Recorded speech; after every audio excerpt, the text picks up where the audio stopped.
안녕하세요. 올해로 36이 된 여자입니다. 어려서 가정 형편이 넉넉한 편은 아니었기 때문에 대학교를 졸업하고부터 돈 버는 일에 정신을 쏟느라 꽃다운 20대를 연애 한번 해본 적 없이 보냈고 그렇게 30대가 되어버렸네요. 대학 졸업 후 몸담고 있던 직장에서 일을 배워나와서 어깨너머로 배운 노하우를 가지고 회사를 나와 제 사업을 시작하게 되었습니다. 초반에 제 사업이 자리가 잡기까지는 괜히 일을 그만두었나 싶을 정도로 어려움이 많았습니다. 안정적으로 통장에 꽂히는 고정 수입을 포기하고 나니 사업 초반에는 버는 돈보다 나가는 돈이 더 많았지만 포기하지 않고 사람 한 명 더 쓸 바에야 힘들더라도 제가 직접 발로 뛰자는 생각을 하면서 부단히 노력해오다 보니 어느 순간부터 제 사업은 손익분기점을 넘어서고 제가 회사 다닐 때 받던 월급의 배가 넘는 수익을 가져올 수 있게 되었어요. 사업이 어느 정도 자리를 잡아 안정적이게 되니 그동안 정신없이 살아왔던 제 삶을 돌아보게 되었습니다. 부모님도 이제 그만 괜찮다고 제 삶을 살았으면 좋겠다고 하면서 그동안 부담 한 번 준 적이 없으셨는데 앞으로 저도 결혼도 해야 하지 않겠냐는 이야기를 꺼내시더라고요. 그러다가 언젠가 거래처 아는 분의 소개로 남자를 한 명 소개받게 되었습니다. 그의 가정 형편도 넉넉한 편은 아니었지만 푸근한 인상에 몸에 배어있는 검소함이 저에겐 좋은 모습으로 다가오더라고요. 그렇게 철들고 난 후 저의 첫 연애가 시작되었고 그이도 준비가 되어 있지는 않았지만 홍기가 차 있던지라 만난 지 얼마 되지 않아서부터 양가에서 결혼 이야기가 나오기 시작했습니다. 좋은 점이 참 많은 사람이었지만 그이와 결혼 준비를 하면서 단 한 가지 단점을 이겨낼 수가 없어서 파혼을 하게 되었어요. 하지만 이제라도 예비신랑이었던 그 남자의 더럽고 치사한 면을 알게 되어서 다행이라고 생각합니다. 저도 제가 답답했지만 이 사연을 들으시면서 답답해하실 분들이 많을 것 같아 걱정도 되네요. 아무튼 그 이야기를 한번 시작해보도록 하겠습니다. 예비신랑이었던 그와의 일화는 셀 수도 없이 많아서 여기에 전부 나열할 수 있을지 모르겠어요. 처음에는 그런 모습들이 검소한 그 남자의 모습이라 여겨 장점으로 생각했으니 그 당시에 제가 눈에 콩깍지가 씌어도 아주 단단히 쓰였던 거라 생각되네요. 처음 그의 식탐을 알게 된 건 거래처 사장님의 따님 결혼식이었습니다. 당연히 저희 두 사람을 이어준 분이다 보니 저와 그이 두 사람 다 결혼식에 참석을 하게 되었어요. 결혼식은 요즘 추세에 맞게 스몰웨딩으로 진행이 되었어요. 식장에 이미 테이블이 세팅이 되어 있고 식이 끝날 때까지 함께 축하해줬다가 모든 일정이 끝나면 그때 식사가 나오는 형식이었습니다. 혼주 쪽에서 준비한 식사는 갈비탕이었어요. 그런데 그이는 결혼식장에 도착해서 축의금 봉투를 건네는 그 순간부터 식권은 어디서 받냐고 물어보더라고요. 식이 끝날 때 앞앞이 식사가 나온다는 설명을 듣자 그는 그때부터 실망한 표정을 감추지 못했습니다. 결혼식이 진행되는 내내 왜 뷔페로 하지 않은 거지? 하면서 혼잣말로 불만을 계속해서 토로했어요. 식사에서부터 불만이 많았던 그이와는 반대로 저는 이런 결혼식이 참 마음에 들었거든요. 진짜 두 사람의 결혼을 축하해줄 수 있는 소중한 사람들만 불러 모아서 참석한 모두가 식이 끝날 때까지 지켜봐준다는 사실이 보통의 결혼식보다 더 아름답다고 생각했어요.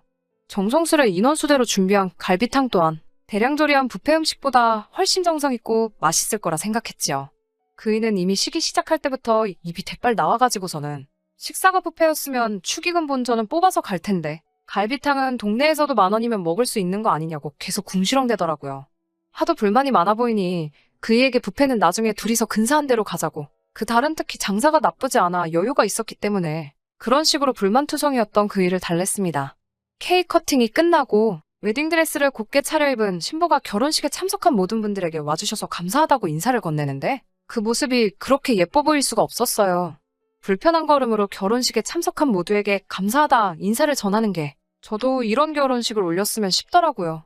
그이한테도 우리도 결혼식을 이런 스몰웨딩으로 알아보는 게 좋겠다고 말했는데 결혼식은 뷔페여야지 하면서 별로 내키지 않아 했습니다.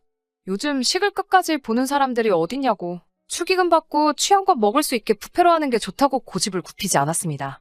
각자 생각하는 게 다를 수도 있고 그의 말대로 제가 아름다운 결혼식에만 정신이 팔려 그런 걸 수도 있다는 생각에 그건 나중에 우리 식 올릴 때 다시 이야기하자고 말을 줄였습니다.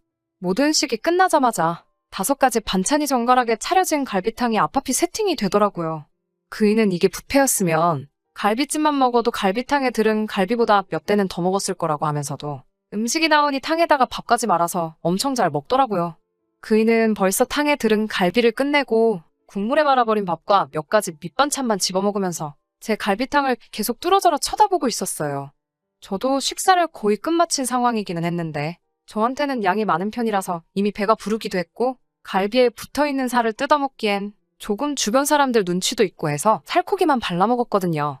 그런데 그이가 그 갈비 다 먹은 거면 자기를 달라고 하길래 가져가라고 했죠. 사용하지도 않고 젓가락도 사용하지 않은 채 제 그릇으로 손을 옮겨 제가 먹다 남은 갈비를 가져가는데 그래도 그때는 음식을 잘 먹는 그 모습까지 보기 있어 보이고 좋아 보였어요. 아, 얼마나 제가 사람 보는 눈이 없었는지 그때는 그게 예비신랑이었던 그이의 더러운 식탐이라는 생각은 꿈에도 한 적이 없습니다. 오히려 그때 그걸 눈치챘더라면 더러운 걸 보지 않고 저도 다른 인연을 찾아봤을 텐데 말이죠. 그 뒤로도 그이와는 연애를 계속해오면서 저희도 어느덧 결혼식 날짜가 잡히게 되었어요.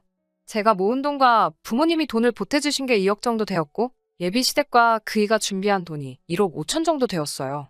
그 돈으로 서울 외곽에 있는 오래된 아파트를 구하게 되었습니다. 오래된 아파트지만 서울에서 신혼살림을 차릴 수 있다는 사실에 감사했죠.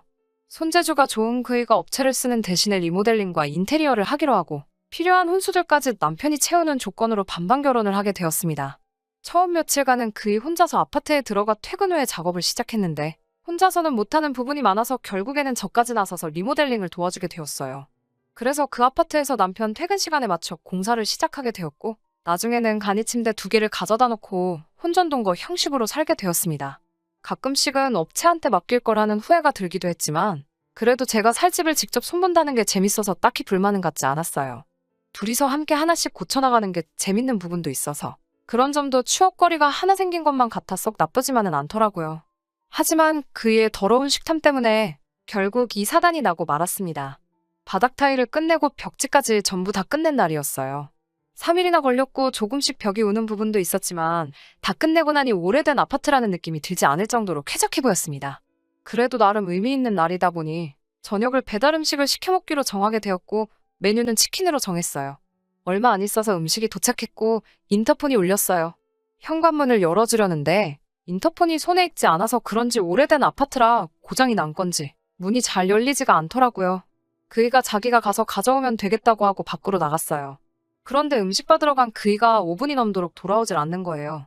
전화기도 두고 나가서 무슨 일인지도 모르겠고 혹시 결제하려고 가져간 카드가 문제가 있는 건가 싶어서 현금을 들고 밖으로 나갔어요. 엘리베이터를 기다리는데 계단 쪽에서 인기척이 들리길래 고개를 내밀어서 봤는데 그이가 계단 구석에서 상자를 열어놓고 닭다리를 한 손에 들고 뜯어먹고 있는 거 아니겠어요. 그때는 그가 계단을 올라오면서 닭다리를 뜯고 있는 게 기분이 나빴다기보다 그때는 고생을 얼마나 했으면 배가 고파 저럴까 싶었죠. 식탁이 따로 없었어서 거실 한가운데다가 신문지를 깔고 치킨을 세팅했어요. 콜라를 마시려고 컵을 가지러 간 사이에 그이는 그 자리에서 하나 남은 닭다리를 꺼내더니 제게 먹어보겠냐는 말도 없이 뜯어먹기 시작하더라고요. 그때만큼은 기분이 상하더라고요. 저도 가족들하고 치킨 먹을 적에 부모님이나 동생들한테 맛있는 거를 늘상 양보해왔기도 하고 개인적으로 퍽퍽살을 더 좋아하기 때문에 달라고 하면 안 줄 것도 아니었는데 딴 사람도 아니고 안 해될 사람인 제가 먹는 게 그렇게 아까웠나 싶었어요.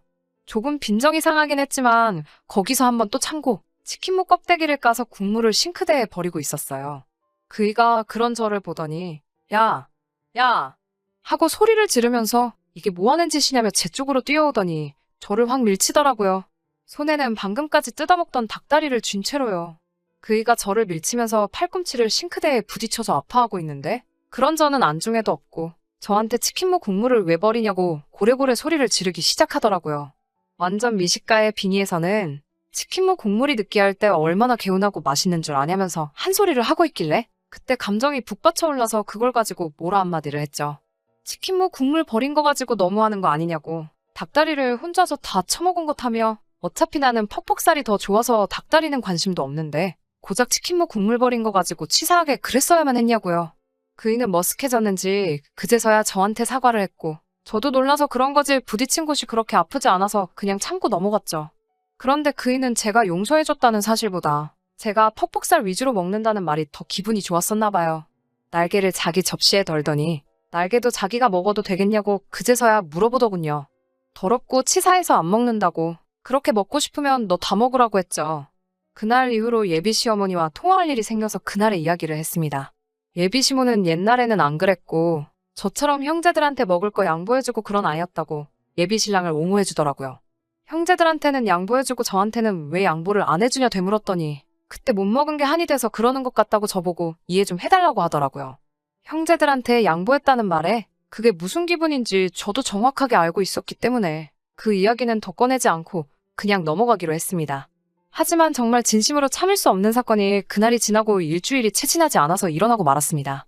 지금 그때의 일을 되새기기만 하는데도 벌써 손이 바들바들 떨려오기 시작하네요. 집안 인테리어는 거의 마무리가 되었고 남편 쪽에서 준비한 가구들이 들어오는 날이었습니다.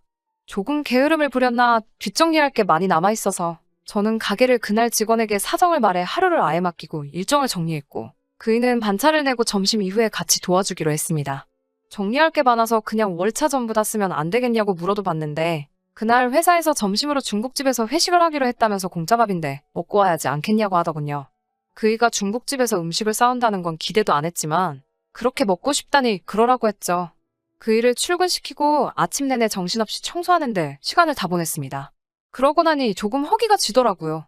냉장고에 뭐라도 있나 싶어서 열어봤는데 언제 사놓은 건지 편의점 김밥이 한 줄 있더라고요.